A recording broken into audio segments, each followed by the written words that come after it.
Live from our 7 Tasmania studios, your nightly news with Kim Miller begins now.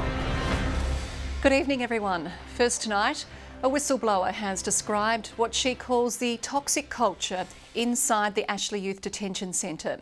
The staff member has detailed harassment and bullying she endured while working at the facility as calls grow for it to be shut down. Toxic and failing children and staff. That's the assessment of a worker from the Ashley Youth Detention Centre. Without sounding overly dramatic, I would say it's extremely toxic and dangerous. Alicia began working at the centre as a clinical practice consultant in October 2019. She was there to implement change. Instead, she encountered bullying and soon reported a case of sexual harassment.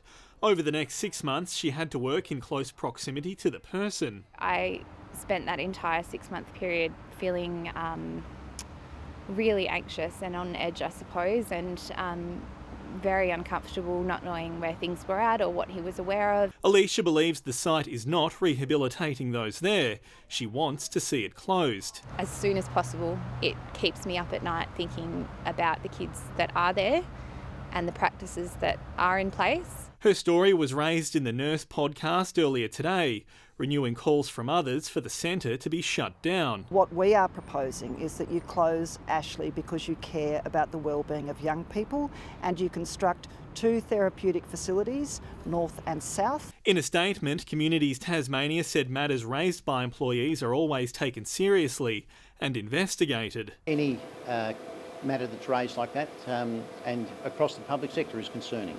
But in terms of the processes that we have in place, obviously we have strict protocols and we can work through those.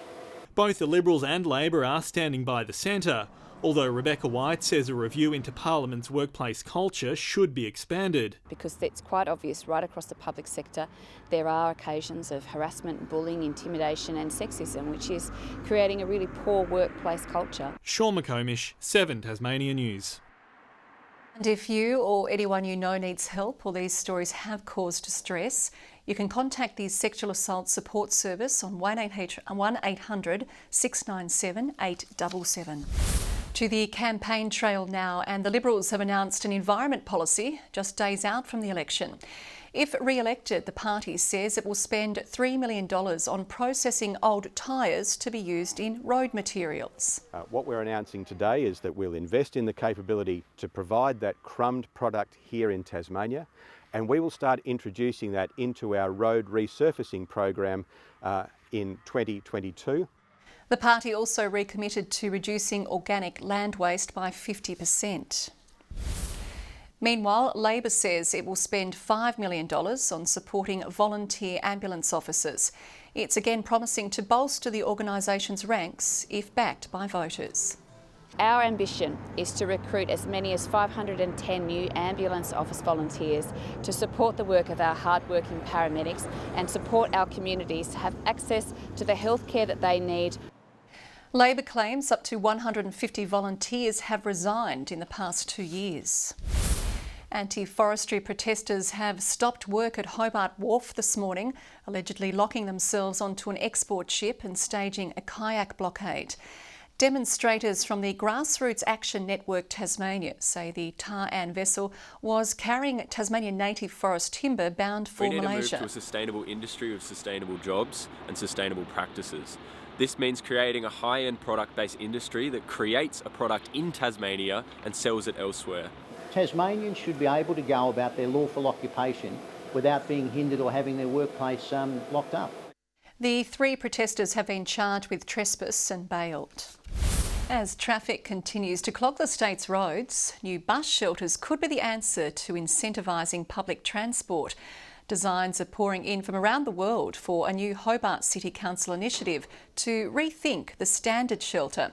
Entries so far include stations that entertain children, light up when passengers are waiting, and ones that translate different languages. How important it is to have great bus shelters that people can use, that are accessible, that make catching the bus, catching public transport easier. The public can now vote on the designs at the Hobart City Council. Old Redlegs are ready to reminisce about their footy club's glory days. This weekend, Bracknell will celebrate its finest era of the 50s and 60s, when 1 in 8 men in the town were premiership players. Every club has its stalwarts, but in this neck of the woods is one of Tasmanian football's most dedicated. Barney Ross has been on Bracknell's committee for 60 years, right back to the days before showers. Over near the church gate, there was a 44-gallon drum of water and a tap, and guys would, after training here in the mud, go over there and have a sloosh in the water before they went home. This weekend, he'll be like a moth to a flame when he joins fellow Redlegs celebrating the club's 9 flags in 10 years, from 1956 to 1965. I don't reckon I've missed 10 games in all those years. Morris Jordan played in many of those flags at a time when Bracknell had only 174 males, including children. So, premiership players made up a large chunk of the town back then. If our club ever goes under, we might as well put a gate on the bridge. The most cherished flag in that golden era came in 1963, a 1-point win over the undefeated Powhatina. I got the best player award for that day. It was a £1 note. I've still got it. The modern day veterans are sure to have a few tales too. This Saturday will be pretty hard to watch with the old rival Longford, but it'll probably make it easy with a few of the old players on the sideline there, sort of all going through it and enjoying the day. Tom Johnson, 7 Tasmania News. Students looking to the stars can now see a little clearer thanks to the donation of some high-quality telescopes. Researchers from ANU delivered them today, along with a presentation about space, hoping to engage the next crop of astrophysicists. Astrophysicist Brad Tucker has had to dip into some interesting subjects when he's presenting to a class full of students. You get to talk about how they're going to die in a black hole versus how do you go to the toilet in space. They're all real problems that we have to solve, and at some point we can all relate to them. As part of the STARS program, he's delivering presentations to 3 schools in the north, here at Exeter, as well as Riverside and Ulverston, also donating telescopes to be used by students, funded by a federal grant. A telescope like that can actually help NASA discover an exoplanet. It's really an amazing capability of what you can do. You just sometimes need a little bit of equipment and an imagination. So what they're thinking about doing is getting some filters for those telescopes so they can actually monitor and look at the sun and do some research on the sun and the relationship to Earth. Some students already have an interest in the field. I used to do a lot of work on quantum physics last year. I used to try and learn about that stuff. And last year I got a telescope and I've been using that a lot too. For others, today's presentation was their first taste. I haven't really, but this presentation's probably got me into it and more wanting to learn about it.